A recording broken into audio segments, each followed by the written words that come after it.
guys! Welcome back to Wordplay Wednesdays by AA. So today we're reaching episode 15, coming to you live and comfy, straight from my personal favorite, Aruga Apartments. Thank you, Aruga. So I'm your host, Chai, and as always, I'm joined by the rest of the AA crew. So we've got Wiwo, we've got Nike, and sitting with us, supposedly on the couch, but it's not a couch today, we have the songwriting powerhouse behind one of my favorite local bands, Ube. So we have Mike on guitar and vocals, and Gino on bass and backup vocals. Yes, sir! Welcome. Sabi mo bang hindi kami kasya sa couch?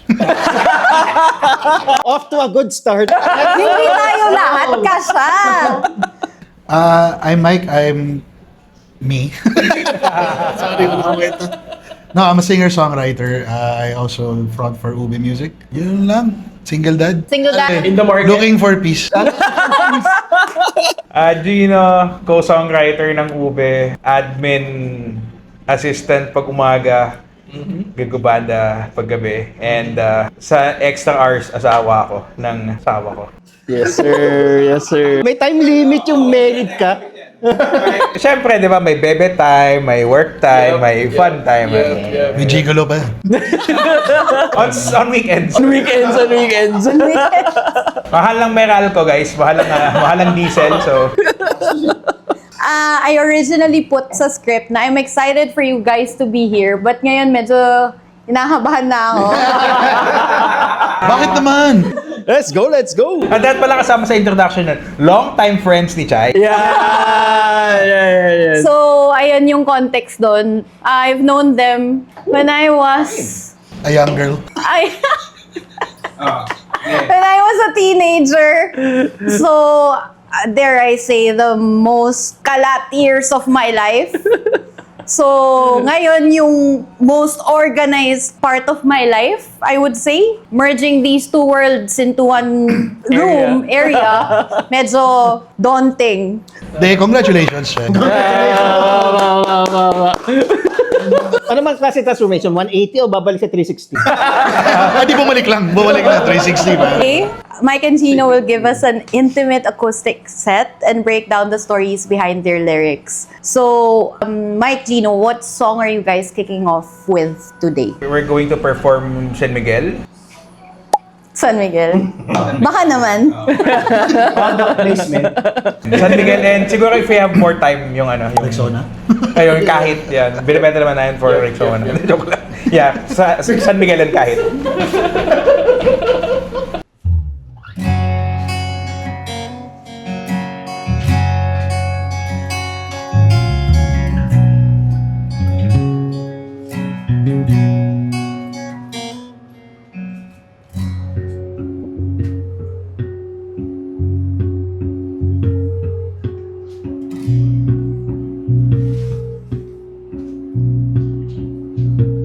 Hilong-hilo,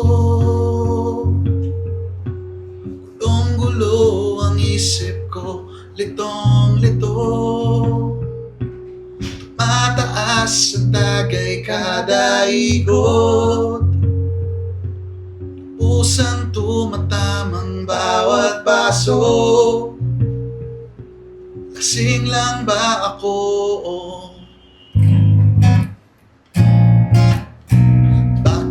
Sakaling naririnig mga di masabi ng bibig, hanggang kailan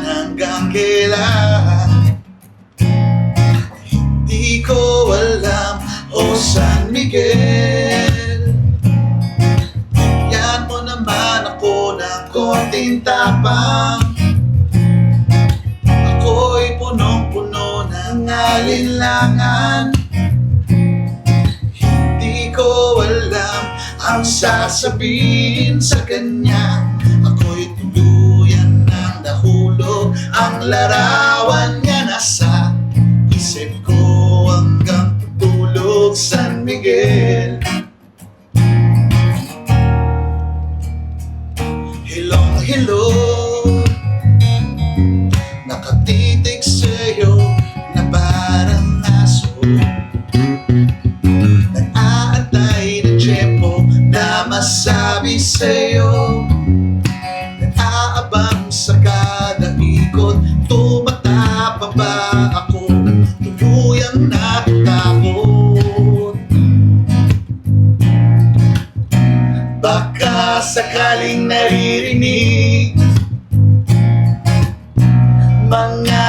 sabi ng bibig. Hanggang kailan hindi ko alam, o San Miguel. Bigyan mo naman ako ng konting tapang. Ako'y punong-puno ng alinlangan. Hindi ko alam ang sasabihin sa kanya. Ako'y tuluyan ng nahulog, ang larawan niya nasa isip ko hanggang pagtulog.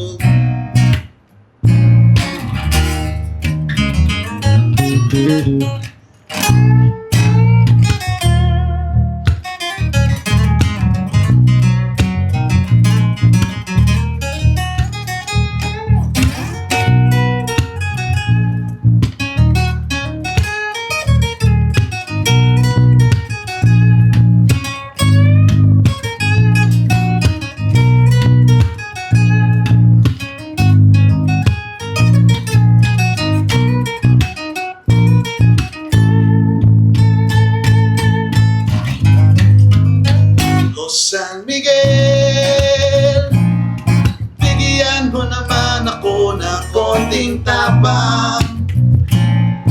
Ako'y punong-puno ng alinlangan. Hindi ko alam ang sasabihin sa kanya. Ako'y tuluyan ng nahulog, ang larawan niya nasa isip ko hanggang pagtulog. San Miguel.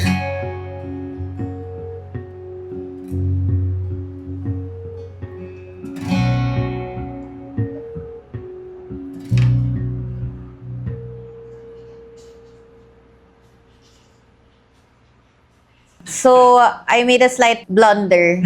Slight? Slight, a couple of kilometers. Or cities. Cities. So, dahil sinasabi ko lagi, raw, authentic. This is us. Tama. This is me booking pizza for us. Pinadala ko dapat Makati. Apparently, pinadala ko sa Cavite. Kulang kasi ako sa San Miguel. Tama. Kaya, on that note, dahil very close to our hearts ang San Miguel, as you can see, na nasa table, Yep. I want to ask, first and foremost, kayong dalawa nagsulat ng song na to, right? So, ano yung pinanggalingan nito? But before you answer that, based ba siya sa isang specific painful story? Kaya ba San Miguel dahil St. Michael? Una-una sa lahat, si Gino ang nagdala ng kanta na yun. So baka life experience niya. And hindi ko masasabing life experience siya. Pero meron akong phase especially nung bata ako na sad boy ako eh. Para may facade ka na sensitive, mga ganyan. Okay. Tsaka, yun, parang hinarness ko lang yung phase ko na yun when I was a kid na problems in terms of parang confessing. Yan. Kasi tuwang-tuwa ako dun sa term na yung nanghihiram ng tapang sa alak. Kasi since San Miguel, as a biblical figure, why not write a song that mimics a prayer, pero in fact, parang you're asking San Miguel the beer for... Yeah. Yeah. So yun. I wrote it originally as like yung song, yung chorus niya. So if you read it o San Miguel, bigyan mo naman ako ng konting tapang. Parang siya, yun, very holy. Pero, di ba? Pero if you know. Alam mo na hindi si Saint Michael ang kausap niya. Kausap niya yung beer. Holy shit! Na-mention mo kasi na sad boy ka ng... What age ba to? Probably, Yesterday. Gago 4 years na akong kasal lang. Okay. Just to be clear. Wala kayo mga matinong sagot sa... Hindi, mga siguro mga later part ng college yan, mga early 20s yan, mga Okay, kasi na-mention mo kanina na you started drinking at 10. Oo, yeah. Introduced at 10. No, he started drinking at 10. Na-try ko siya at 10 years old. Pero yung like drinking on a regular basis. Teens na din. Mga 14, 15. Kaya ko siya tinatanong kasi pinagko-connect ko yung environment kung saan ka nanggaling to drink at 10 years old and then para maging sad boy ka. So, would you like give us a clue kung ano ba nangyayari sa bahay? Ba't ka nagkaroon ng sad boy face sa buhay mo? Malaking part niyan yung insecurities din eh. Bibigyan ko lang kayo ng ng brief. Si Mike kasi, ito si Mike. Hindi siya dumaan sa ligaw phase. Up until now, hindi siya dumaan sa ligaw Nagkaanak phase. ako. Kasi hindi ka dumaan sa... Ayan. Dahil nga hindi ka dumaan sa ligaw phase. Dumaan naman ako, dumaan. Hindi ka dumaan doon. Grabe naman, hindi nyo lang nakikita. Ayan. Hindi. Stealthy lang about it. Joke lang. Gago. Totoo naman eh. Ang gawa ng story. Nagkakaroon ng lore ngayon eh, no? Mamaya ka na, teka lang, ikaw muna. Dahil pupunta din tayo sa'yo, relax ka lang. Dissect natin yan. Okay, dissect natin. Hindi yun, madami akong insecurities nung time na yun. Yun, part of it, syempre, na parang, at least sa sarili ko ngayon alam kong gwapo ako. Pero nung time na yun, Let's go. I love it. Yeah. Nung time na yun, iba yung tingin ko sa sarili ko. Siguro part nun kung bakit ako ganun, namamanifest ko na mindset. Medyo defeatist siya. Oo.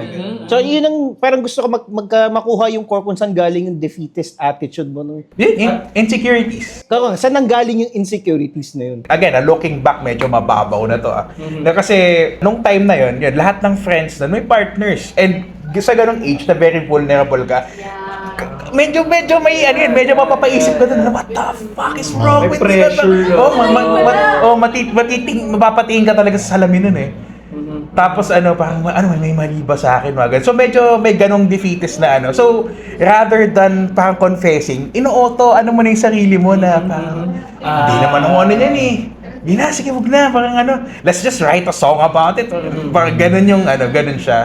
Ganun ako before. Ganun. Nung time na yun, ang naging outlet mo, nagsusulat ka na ba noon? Nung nag-start naman yung Ube, yun talaga yung core. Songwriting team talaga kami ni Mike. So, nag-share kami madalas ng nagpapakitaan kami ng notes. Notes ng hindi nota.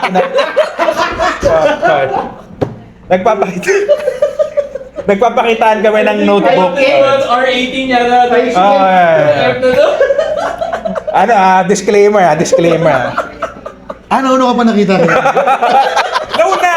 Ikaw talaga yung una. Yung Liquid Courage, creative blessing siya for you. I mean, yung pagka-torpe is a creative blessing for you. Yeah, maybe. Baka nakatulong din sa akin along the way. Kung hindi siya nangyari, yung moment na yun. Hindi na siguro ako ngayon. First partner ko is my wife. Boring. Yun ako. Fairy tale yun, tol. Pero basically, kung hindi ganun yung thinking ko back then, siguro parang medyo rash ako gumawa ng actions. Pero yun, yung first real relationship ko was yung wife ko na ngayon. Isn't it beautiful na yung suffering mo ng mga years na yun, gave birth to something? Beautiful. Yeah, siguro. Kung wala yung experience na yun, wala tong song na to, and then wala tong episode na to. Kaya din kapag tinignan mo yung songs ng Ube, you can clearly tell, tignan yung discography namin tignan nyo, may kita nyo kung alin doon yung sulat ni Mike at alin doon yung sulat ko. Okay. Tignan lahat ng sad boy lyrics came from me. Lahat ng may positive outlook, lahat ng may experiences sa relationship galing kay Mike. Totoo. Hindi ko makita yun. So how much of your best writing came from those kinds of emotions? Or talagang yun yung pinaka-anchor nung writing mo? Ako personally, doon talaga galing kasi alam din ni Mike na hindi ako marunong gumawa ng love song. Pag gumagawa kami ng love song, most ng creative output galing sa kanya. Hindi ako romantic guy. Tatawa yung wife ko. Nag-agree ka ba? I saw a nod. Ang galing, no? Like, you can draw upon that well. Pwede kami asahan all the time. na yun lang, okay, may bago pa rin lalabas kapag ka, di ba ang galing lang nung ano na yun? Parang ang depth ng experience mo is as given birth to a well of creativity, an endless well of creativity. Ganon ko siya nakikita. Tama ba ako mali? Yeah. The other day, tinatry kong gumawa ng love song. Tapos, nakikita niya kung gaano ako nahihirapan. Kasi wala talaga akong maano. Pero when it comes to yung mga frustration, ang dali, sobrang dali. Kaya pala nakasimangot Oo. si Ana. Ang galing, no? So, ibig nga sabihin, an artist can be an artist focusing on one niche or a topic or an emotion, and that's enough. More than enough problem. In some cases, you can team up with another person. To add more flavor into it. Tama, di ba? Pero mas ano yung kay Mike, pwede mo yung creative, ano mo. Wala. Kasi Mike's doing this full time. Oh, right, I'm right only now, doing right this now, part time. Pero siya talaga. Yan yung buong buhay niya. Dito lang naman, siguro past 3-4 years. That's not nito lang. Isang buong high school yun, by the way. High school nga yun. Panahon. Pero yeah, totoo yung, yung sinasabi niya about creativity na ano siya, tol. Minsan may mga biglaang ganun lang eh. It just clicks. Pero most of the time, hindi. Na-envision ko siya para siyang gripo, ganun. Parang ano? Parang gripo. Literally creative juice pero galing sa faucet. But yun nga, kailangan mong lagi siyang ibuksan para matanggal mo na lahat ng pangit, alam mo yun, lahat ng mga kalawang. Kasi pag hindi mo siya din ginagawa everyday, eventually nagka-clog. Tapos pag nagka-clog na siya, hirap yung flow. Ganun siya analogy. Nandun na yung writer's block. I can attest to Mike's creativity kasi I had an ex. So sila Okay. Inside joke. Okay. Sila So- ang nakakaintindi. I had an ex. I couldn't really talk to him in person, so I wrote down all of my feelings in a letter. Did I want to turn it into a song or somehow we found ourselves writing a song? I guess so. I couldn't turn that letter into a song. He Okay. did so quickly. Tapos si Gino, siya yung tumulong din mag-arrange ng song na yun. Tapos alam mo yung pagtingin ko dun sa sa letter, ang haba-haba ng letter, parang yellow pad yata, pink pad. Tapos, di ba, pink pad pa siya, and then naging concise. song siya, Yeah, naging naging concise. concise, everything I wanted to say, nandun lahat. Tapos, ang pinaka tumatak sa akin doon yung parang yung line na you drew the line. That became the title of the song. I can maybe... Are we gonna hear this song? Ano ba to? Can we flash it somewhere? Do you still have it? I do, but I don't have a recording. Oo nga, ako din. Baka pa pwedeng bigay mo yung lyrics sa amin and probably ambag mo na lang. may percentage ka na lang sa royalties. G! Actually, bigay ko na lang yung lyrics sa inyo. Kasi kayo din eh. Pwede akong gumawa ng demo, rough demo, para ang ganda lang kasi when you're part of the creative process, ang bag ko lang doon yung context. Pero sila talaga yung naggawa. Hindi lang, sa'yo din galing yung kwento. Importante. Yeah. I think sobrang Importante yun. importante sa songwriting yung storytelling talaga. We Yung need context that, kasi yung context ng kasi yung words minsan parang it's just in writing pero pag sinabi nung nagsulat nun yung true feelings. Yeah. Yung gravity ng word na ginamit, no? Oh, naalala ko na. Para siyang ikaw yata yung nagsabi na parang kitsina dal Sa rooftop ba to? sa living room. Sa living room. Parang siya, it went something along the lines of, you were nothing but sweet, I gave you all from head to feet. What is a perfect beat if I am to admit defeat? Ako nagsulat yan? Ganda. Ang galing mo. Hindi ko naman.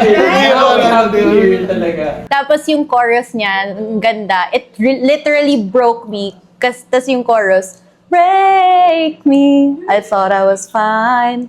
You told me you loved me, but you drew the line. Oh, siya naalala mo ba?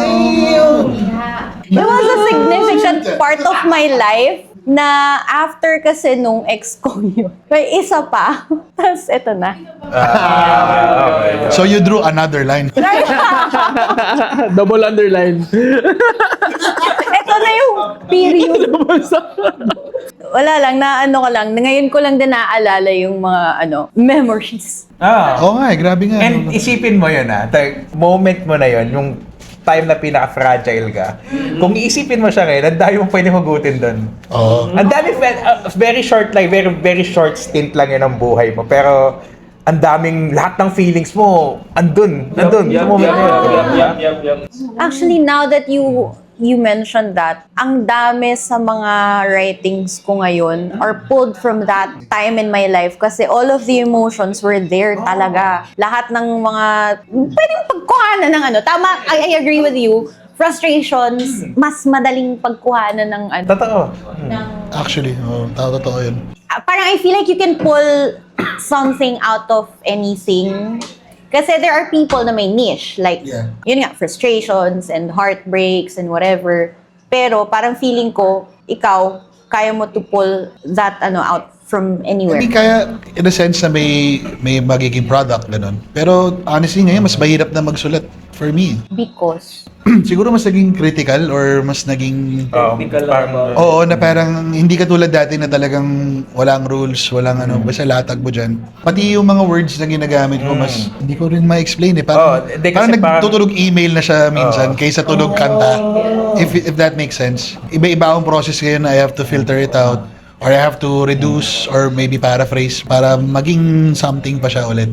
Versus dati kasi nung mga time na yun yung talagang para siyang flow lang. ang nag-contribute ba doon, sarili mong outlook in life or is it about society? Like, let's say, Yeah. ay baka kasi, ang dami ng woke ngayon, so I have to be careful about the words I use? Or is it because of you na parang kailangan ganito na yung words that I use? The way I see it, at that time, you were like, hindi naman sa no holds bar, parang ka lang, hindi ka lang nagfo-follow ng set of rules at that time.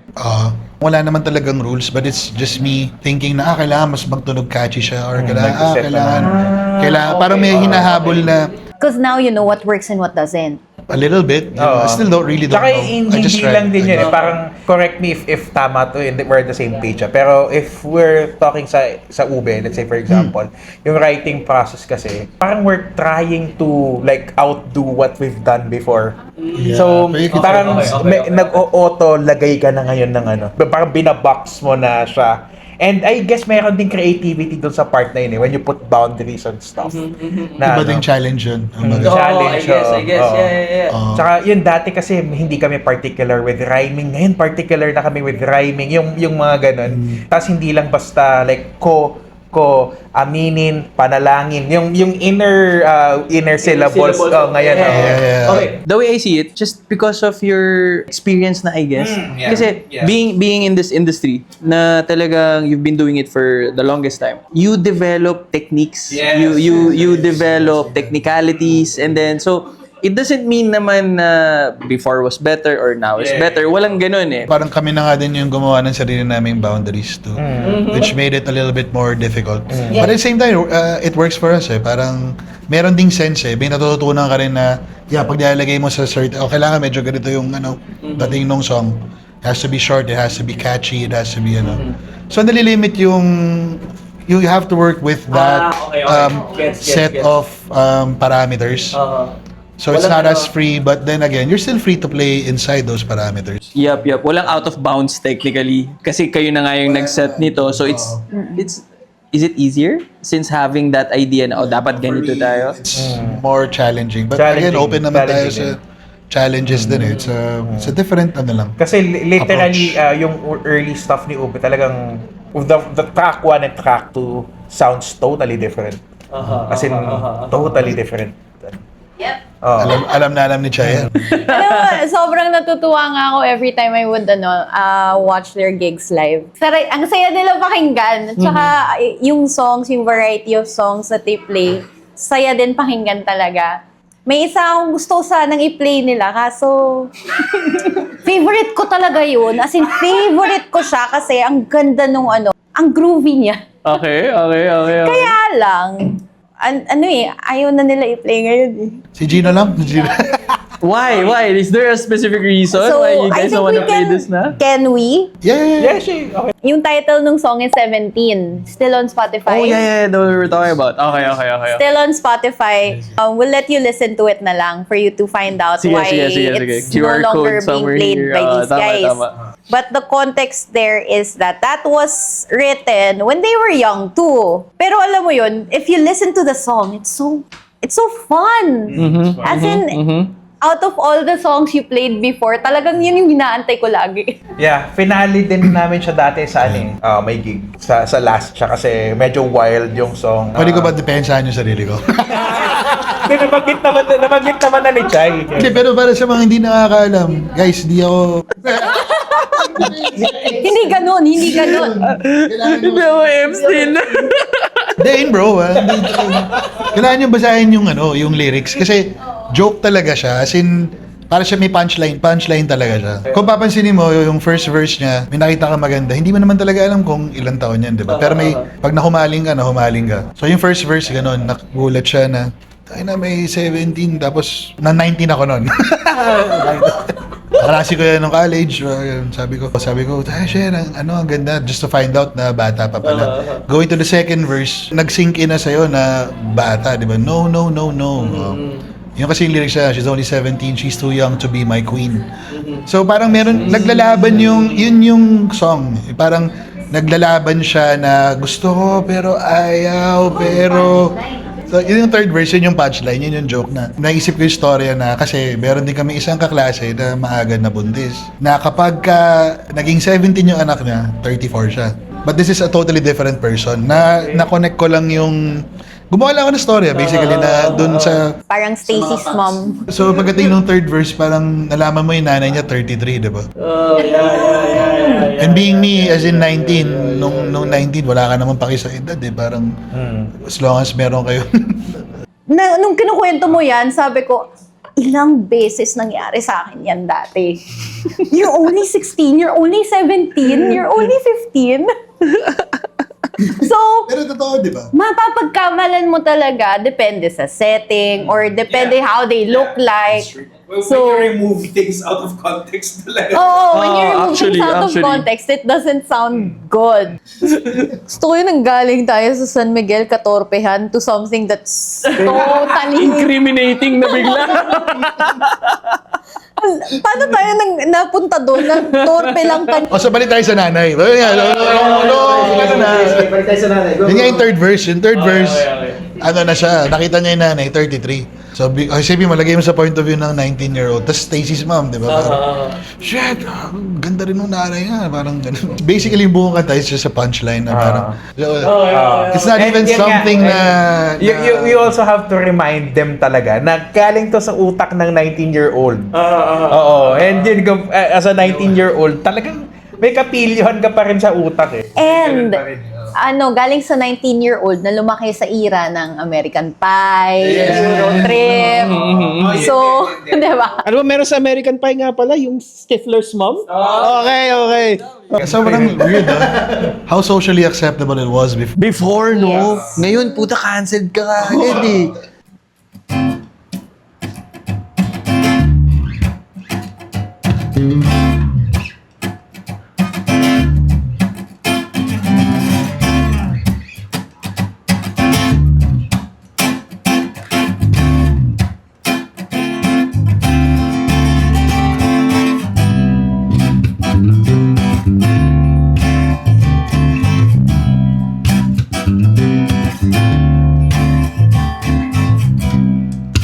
Dami kong gustong masabi, napipigilang manalabi.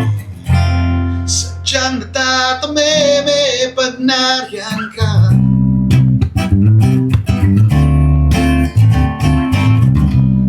Kahit gusto kong ipakita, sadyang nauunahan ng hiya. Paano aaminin sinta? Kahit pa dugyot at hindi ka pa naliligo, medyo mantot pero mahal pa pa rin kita kahit pa wala ka pang sipilyo sa umaga. Taglay mong ngiti, oh, walang kasing ganda. Kahit ano pang sabihin, ikaw pa rin ang pipiliin. At ang nais kong makatabi sa tuwing gigising. Mukha ka ng bangag, lagi pang puyat, at nangangamoy kang sinangag. Ikaw pa rin ang hinahanap. Kahit pa dugyot at hindi ka pa naliligo, medyo matot pero mahal pa rin kita. Kahit pa wala ka pang sipilyo sa umaga. Taglay mong ngiti, oh, walang kasing ganda. Kahit ano pang sabihin.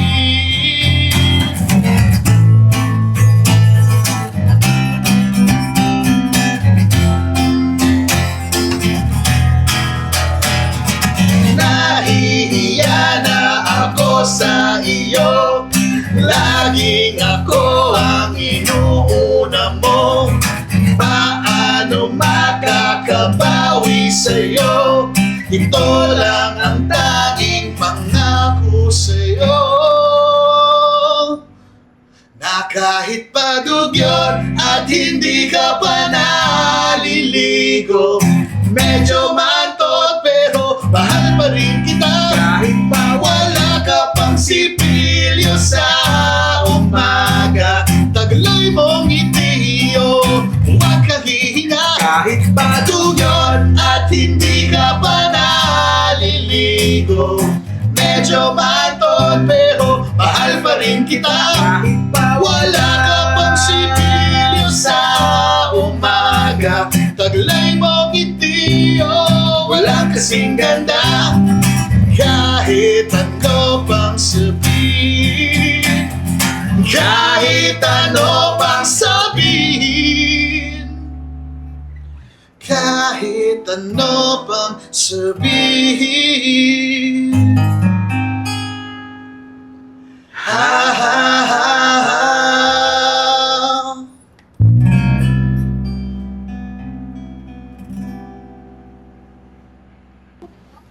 Yung kanina, kung sa San Miguel, nahihiya, torpe pa. This song naman, this second song, Kahit, talks about pouring out the unfiltered, na dugyot, Pouring but deeply passionate reality of true love. So, Yeah. Itong song na to, favorite namin ng family ko.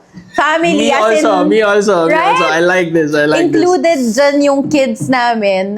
We love the line. We sing this line to each other. Especially, halimbawa, may anak ako hindi naligo. Kakantahan namin yan. Kahit padugyot at di ka pa naliligo, medyo maantot, pero mahal pa rin kita. Yeah. That is true love. Tama. So, ang question ko dito, tama si Mike yung nagsulat nito, di ba? Meron din kaming isa pang kasama. Actually, pwede na pala. Meron akong co-songwriter dito, si Sean Cedro. Alas Mecha. Alas Mecha. Yeah, Sean, man, thank you. So, nag-collaborate kami with a few songs. Even until now, he helps us sa recording din with the backup vocals. And kasama ko siya when When you wrote this song. Okay. So, Alas Medja is another band na Sean was part of before. Ang galing din nila, ang lamig ng boses, sarap nilang pakinggan. Harmonies, vocal harmonies. yung solo project ni Sean Yeah. sa Spotify. Napakaganda. It's called Iguhit Natin ang Gabi. Yeah. Motherfucker, as in Give it a listen. napakagandang kanta. diba? Anong inspiration niyo ni Sean dito? Doon sa kahit. Did Yeah. you wake up next, you or Sean wake up next to someone na baho ng hininga nito, pero love ko pa rin? Ay, di ba ganun everyday pag may asawa? Totoo. De, pero kidding aside, so one of our sessions, ang ginagawa namin, nagbabato kami ng mga ideas or stories. Kasi nga, we're basing yung songwriting namin at the moment with a story and also yung pop sensibility. Parang yun yung parameters namin when we were writing it. Tapos parang na-bring up ko sa kanya na karaniwan sa love songs, puro lahat maganda. Yung susungkitin ko in between, tatawalin ko ang mga na parang nothing against it, it's beautiful. Pero at the same time, it's not realistic eh. Hindi rin siya yung talagang totoong gagawin mo everyday. Tinry namin mag-isip na, sige, gawin natin yung totoo. Tapos napunta kami sa pandemic. Kasi nga, yun naman talaga yung medyo malaking turning point nung at least for us, yung mga nabuhay through it, no? Di ba nung pandemic, di ba, mahal nyo isa't isa, halos mag-away na nga kayo dahil di kayo.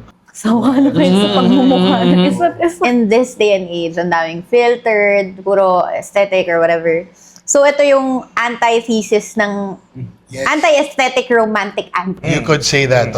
Magandang, very well put yun. Ganun siya, kabaliktaran siya ng kung ano yung alam mong love song, but it still depicts true love. Yeah, It it does. did. Oh, I think it actually, tama. personally, I think it captures the essence of true love talaga. Kasi yun nga yung kinukwento mo kanina. The reason I mentioned cringy is that there are people kasi, there are couples na, us included, na we can't really say those things to each other na susungkitin ko mga bituin para sa'yo. I will go through the ends of the earth for you. Parang, hindi mo naman gagawin talaga. Pero yung mga ganyan na songs na sobrang realistic, it's the little things talaga. And if you notice, it's actually more inaction than action. It's really just accepting kung sino tong partner mo. So that's the other part of it. Wala akong pinramis doon sa kanta. Wala kang binitawan na I'll do this. Pero 'di ba, ang point niya, sino ka man, mahal pa rin kita. 'Di ba? Kahit ano mangyari. Tapos yung yung bridge niya, Huwag kang hihinga. pero yung bridge niya, kung papansinin mo, parang nahihiya na ako sa'yo. Laging ako inaatupag mo.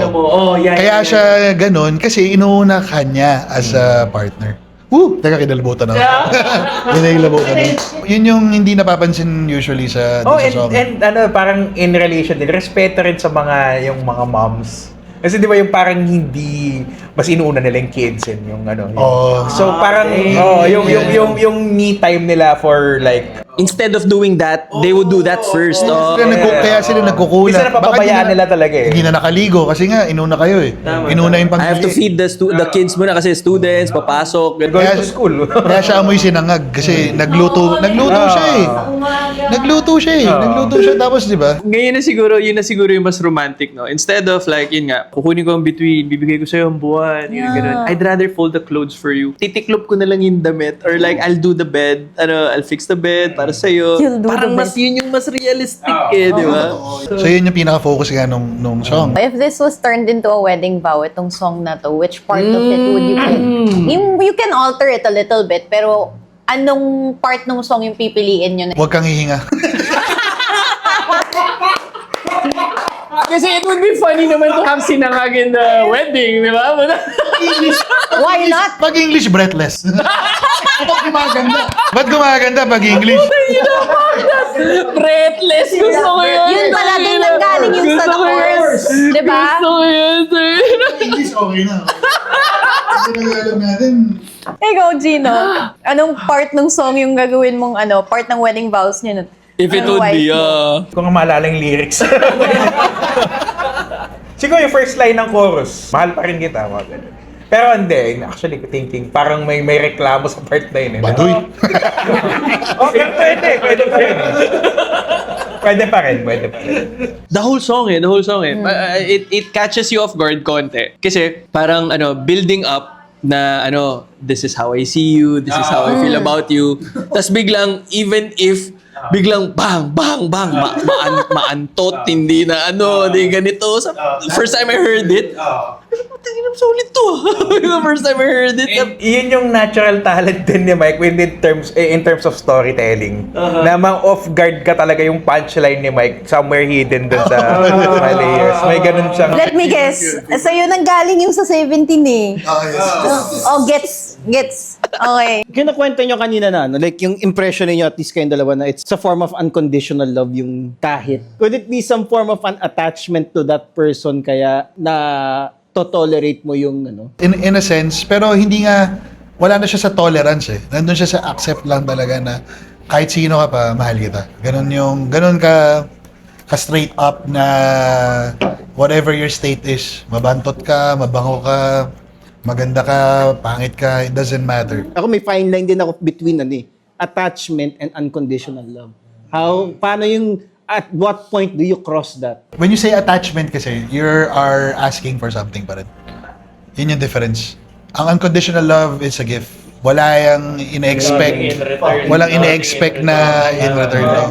But when you say attachment, you're dependent on wherever you're attached to. Tama. Yun yung fine line. You're getting something out of that person, kaya ka-attached doon. Yes. Or dependency. Unconditional love doesn't require dependency. No. It's just, Whatever you do. di ba? Pwede mo ako iwan, mahal pa rin kita eh. Sa battle between the sexes, yung lalaki lang kaya magbigay ng unconditional love. Hindi, no, I don't think so, man.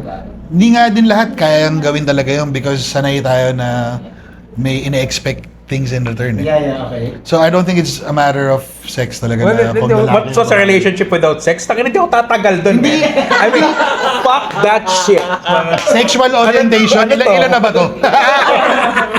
Sorry. Kaya nga unconditional love di ba? Kaya nga ang hirap ng unconditional love kasi dami sa atin may conditions for us to stay in It's love. very confusing, Very confusing. Ang magandang fine line is selfless tsaka selfish. Yun nandun sa question na yun, yung unconditional Attachment love. is from you Is actually to being selfish kasi you want this person to always be here. You're attached. That's being selfish. Yes, that's attachment eh. That's attachment. Unconditional love is, it doesn't matter where this person is. Mahal ko yan. Paano sinasabi mo na if you love that person, set that person free? Yes. Yes, oh, in a sense, oh. Yung pinaka... Tangin na sakit doon. No. Ano nga not even.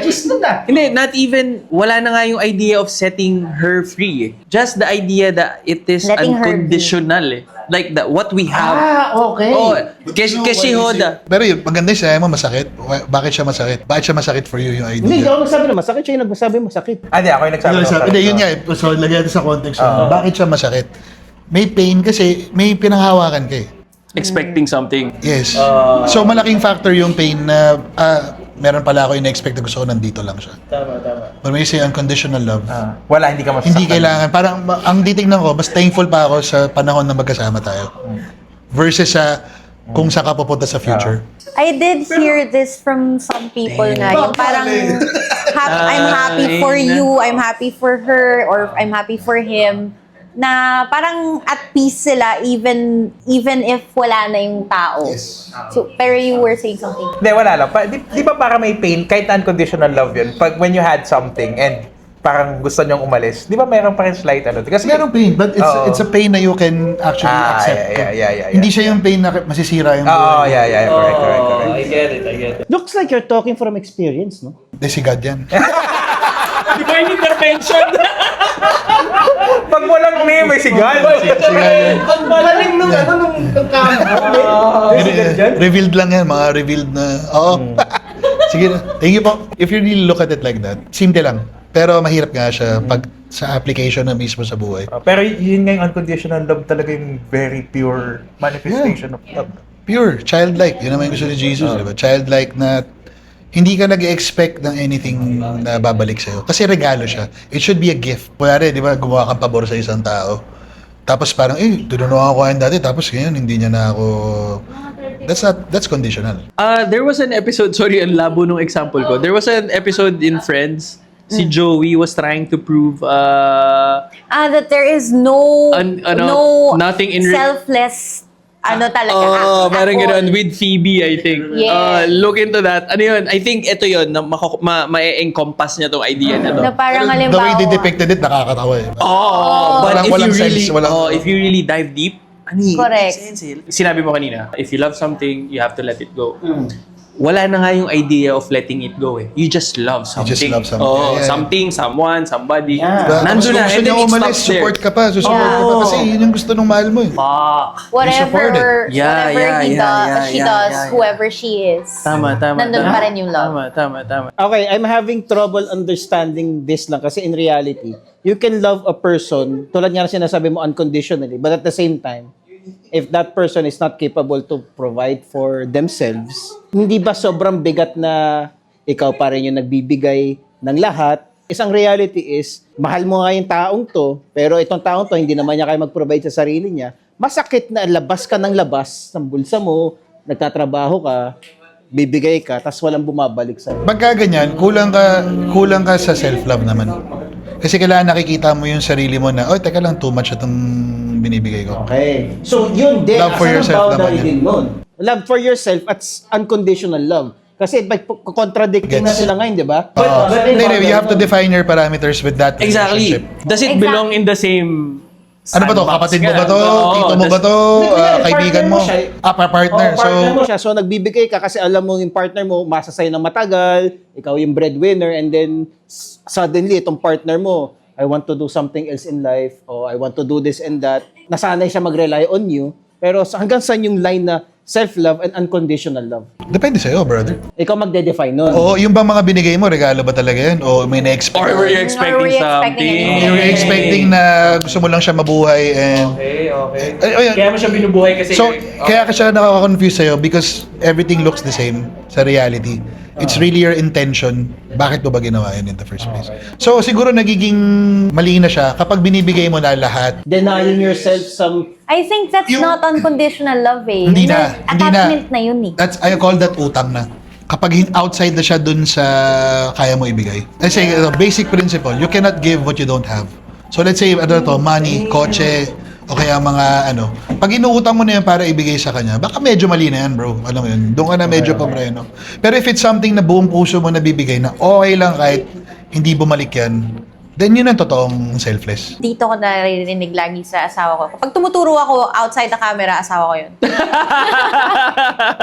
Ilang beses ko narinig sa kanya na, halimbawa may hihiram sa kanya or something. Tapos may tatanong ako, halimbawa na, nagbayad naman si ganito or ganyan. Sabi niya, pagka ganun, ano ko na yun. Na, Shit, ito yung, that's so pow. ito yung Putang ina, ever amount since, na bro. kaya kong ibigay. mamaya. That's so pow.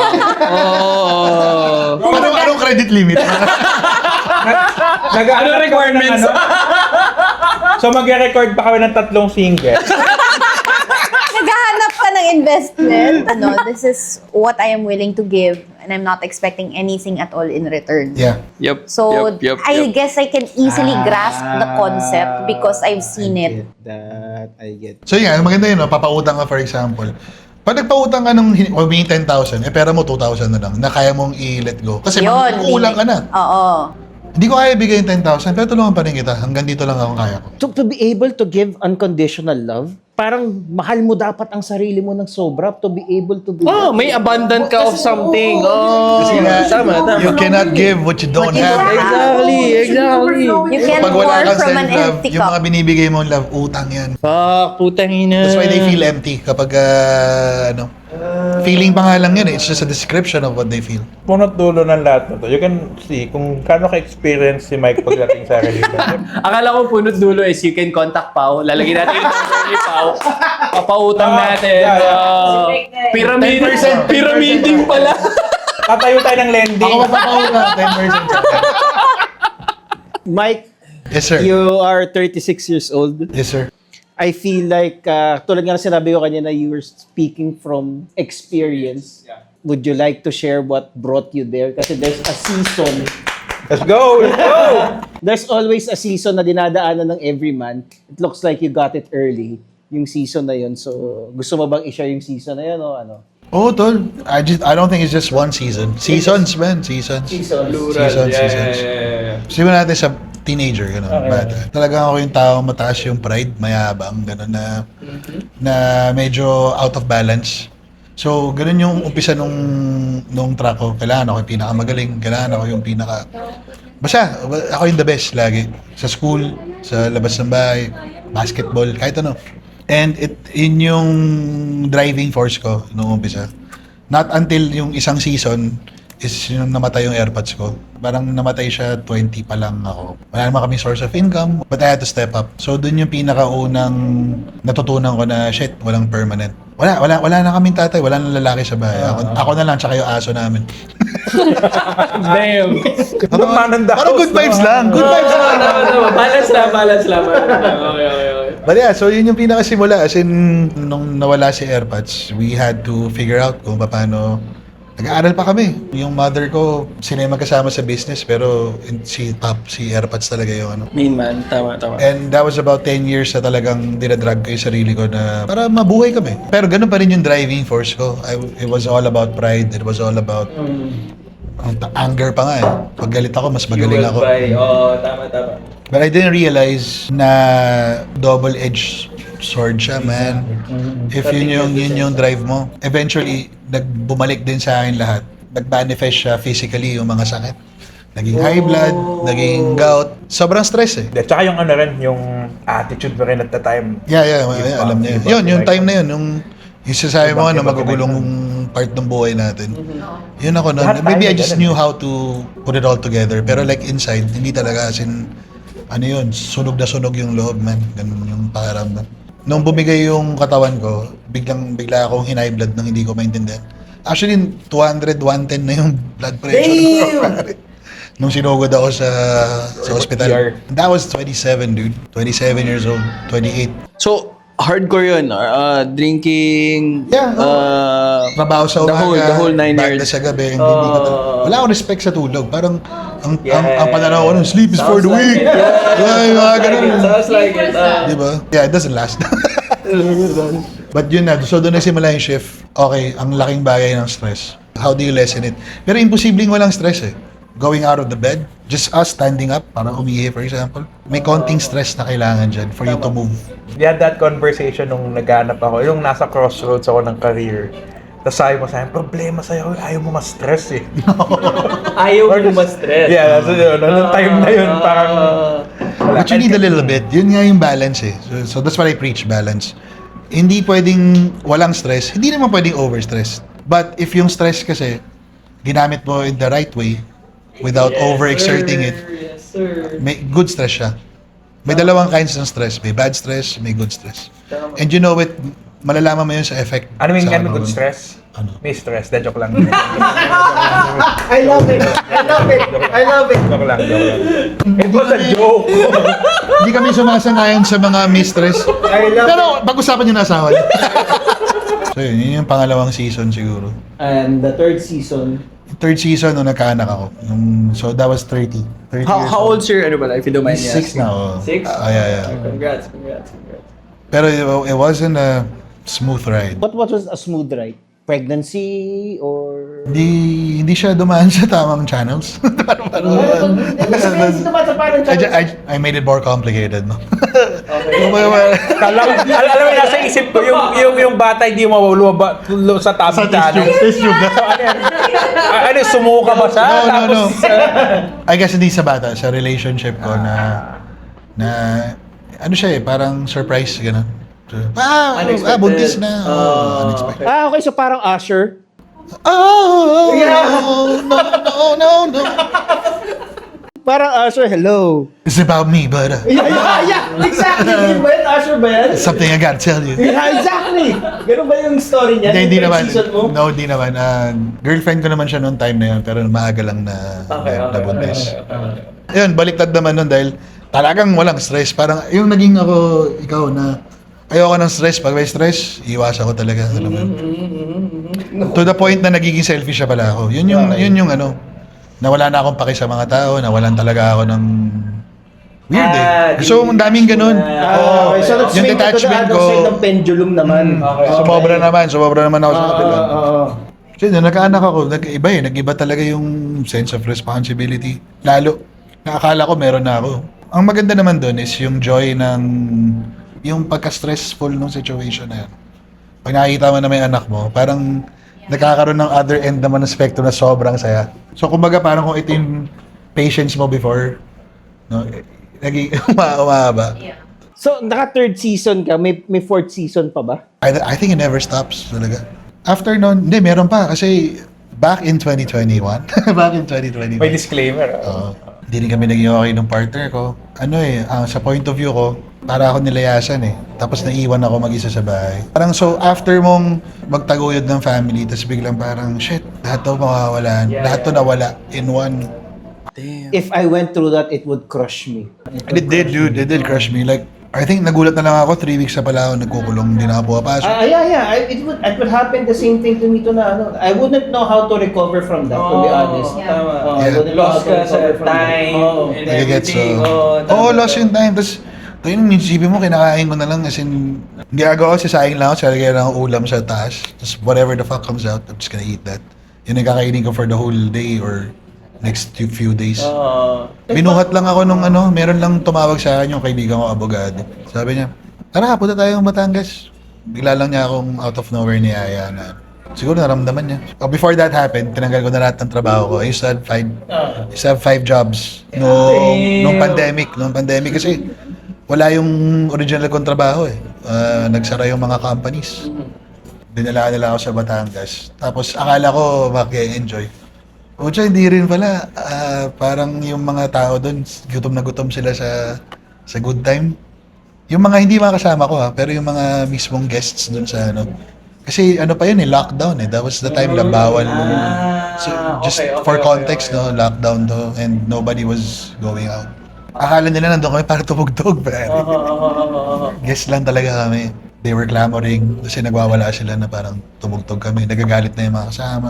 Doon nagsimula lahat na parang tangina mag-full time na lang ako music. How do you recover from that, bro? Art plays a big role, it seems. Yeah, tsaka I guess faith din, man. So ano, kapit sa Kapit taas. tsaka parang wag mo i-double down yung nangyayari. Zoom out ka muna doon lang todo. Kasi tignan mo yung bigger picture. Minsan kasi pag may problema tayo, Yeah. I get that. Like it will be all-consuming eh. It will be all-consuming. Pero the ability to zoom out, it takes It takes a certain skill. Di lang skill eh. Grace. I would say it would take a certain grace to be able to do that eh. Nabang nandun ka sa piit ng impyerno, kailangan may grace to save you from that eh. Kasi kinakain ka nun, kabawat second of your day, yun ang iisipin mo eh. Pero like, hindi mo kaya humanly to go away from that. hindi natin kaya by ourselves. Kaya faith talaga. Parang God put those instruments Na into play, together. na parang Oo. magkaroon ka ng realization na, okay, I think Kung I hindi should ka do- dinala sa Batangas, I think I should do music. and kung hindi Oo. nandun yung guests na yun, Yeah. you wouldn't come to that realization. Doon ko na in-embrace ko siya after nun. Doon ako nag-full time. Going back to sa sinabi kanina na yung chaos din nung part ng buhay mo na yun, it also kind of tugs you to the direction, di ba? Yeah. So ano din, tawag dito, embrace nyo kung nasa chaos kayo na part ng buhay nyo. Doesn't fucking matter if you believe in a divine being or not. Kung nandun kayo, embrace nyo pare. Kasi when you come out of it, sarap. The question is if you do come out of it, mahirap siya without na wala kang paniniwala sa taas eh. Eventually, kailangan mo tutunan din surrender talaga. Nag-start ka ng season 1 is pride. Yeah, dude. Season 4 is surrender. Tsaka when you're at rock bottom, there's no way to go but up. Yup. Okay, ito kasi yun eh. Di mo alam na rock bottom ka na pala. Until Hindi mo pa rin alam kung may ibabagsak ka pa. It helps to have that mindset na when you're at rock bottom, there's no way to go but up, even if you're not really at rock bottom. When I would use that, yun yung pinangahawakan ko, aside from the faith that I have. yeah. So, parang, oo nga no, how can it get even worse from here? Then that means I can do something to get out of this. That only happens if you realize na nasa rock Yeah, bottom sasabihin ko ka pa lang, may realization ka. Oh. Yeah. Nag-gets mo na, eto na, nasa rock bottom ka. Tama. So, yun yung para ma-ignite mo yung sarili mo, nowhere to go but up, di ba? Pero, you have to know na nandun ka na. Which is yun yung sinasabi mo kanina. Ang sa akin lang, ang parang pinaka-indicator is surrender. I've done everything I fucking can. Ikaw na bahala. Do your best and let God do the rest. Oo, ganun eh. Sabi nga nila, nasa Diyos ang awa, nasa taong gawa. Yeah. Pero minsan, ang beauty nun, parang talaga nagsasort out lang yung On its mga own? bagay. Basta inaayos mo lang din yung sarili mo. So you focus on the things that you can actually fix. And then kapag you keep on it, somehow bigla na lang In the end, okay din eh. sabi nga sa Lord of the Rings, in the end, things always work out. If they don't work out, it's not the end. It's not the end. Oh, Yeah. yun sabi I sa- love that. Oh. Anong point of view mo doon, Gino? Personally, I'm not a religious person. I'm agnostic. Lahat ng tao ay may kanya-kanyang ways on how to surrender. Spirituality comes in all forms. And among other things, there's philosophy. That's why Buddhists, Buddhism is technically not a religion. It's a philosophical, diba? It's a way of life. So, yan, spirituality comes in different forms. And yung tama yung sinabi niya about surrendering, may favorite akong parating sinasabi ng mga matatanda. So, yung mga problema, solusyonan mo. Pero pag wala na siyang solusyon yung problema, huwag mo siyang problemahin. Yeah. Love that. love it! Kasi you did your part. And parang putting that in context with every religious ka man or hindi, parang you have to surrender yourself. Kaya na sa Ube. That's why we're still fucking around for 15 years and we're not earning out of this.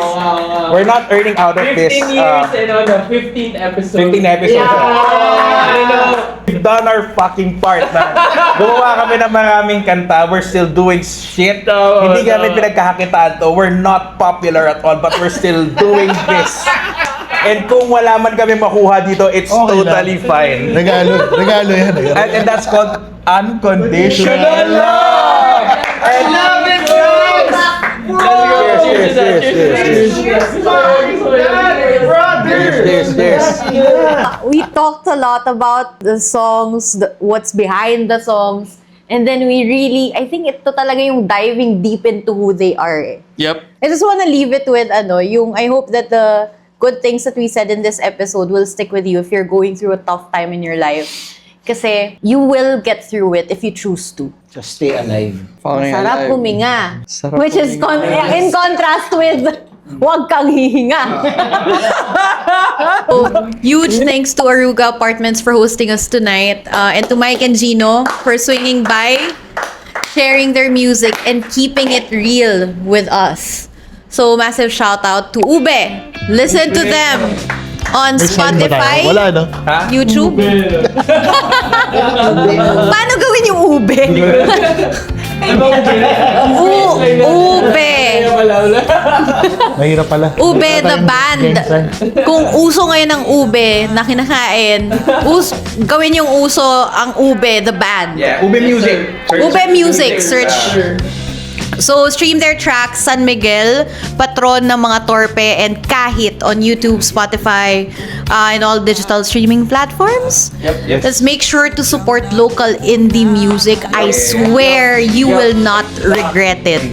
We've got a ton of local gems that you need to hear. We mentioned Alas Medja a while ago. If you can find them on YouTube, you should listen to them. They're worth listening to as well. And thank you also, Nai Kwiwo, for tonight. And to our listeners and viewers, let us know, naranasan nyo na ba yung point na you felt that you were able to give unconditional love towards someone? Yung tipong kahit di pa naliligo partner mo for 3 days. Joke lang. So, drop your funniest anecdotes, confessions in the comments below. Baka naman ikaw yung binibigyan ng unconditional love. So, don't forget to like, subscribe, share this episode with your friends or with the patron saint of Torpe in your group. Yep. And for those who've already gathered up their liquid courage, it goes without saying, stay articulate, stay anonymous, and we'll see you again in 2 weeks. Peace. We had joy, we had fun, we had seasons in the sun. Thank you, bro. Thank you. Guys, Thank you.